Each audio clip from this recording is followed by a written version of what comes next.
So today I want to talk about waking up, and I don't mean that literally.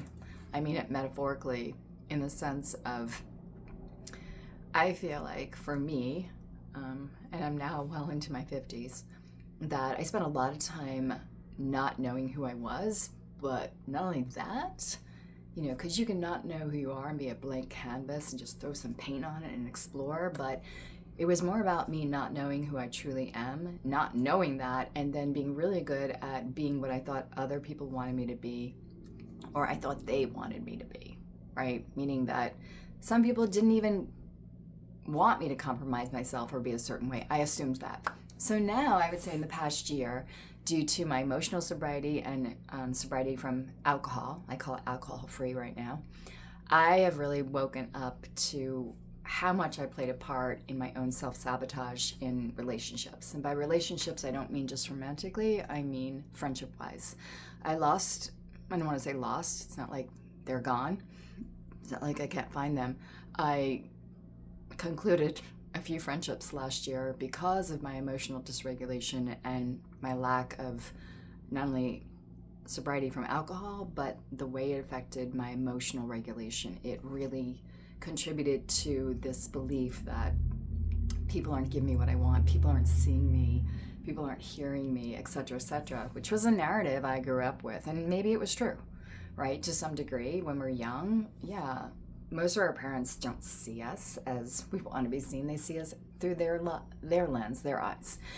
But then when you reach adulthood, I'm well past adulthood, whatever that sounds weird, but whatever. You start to recognize how thinking people owe you something or people not being the way you want, it's not only a setup for suffering, right? Because pain is inevitable, suffering is not. It's also a victim stance, and I don't want that anymore.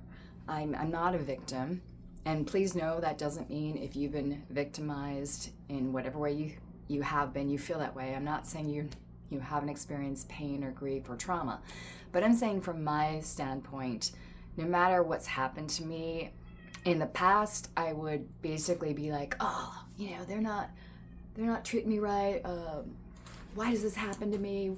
Why can't I just find somebody to love? Why can't I just not work, live in Paris and be a painter or writer, blah, blah, blah, blah, blah. Well, there could be many answers for that, Kathleen, but probably mostly it's because you won't let you. You have this preconceived idea of what you thought your life was supposed to be, and you're still holding on to that. How can you live the life that you truly want, that you say you want, if you keep holding on to the past through the lens of, yeah, those people messed me up. Those people hurt me. He left me. He divorced me. She doesn't understand me. She's not that deep. A lot of that is really not only bullshit, but why does that need to stay in my current narrative? Right now, I've finally gotten to a point in my life, and I'm really happy with it, that things can still suck.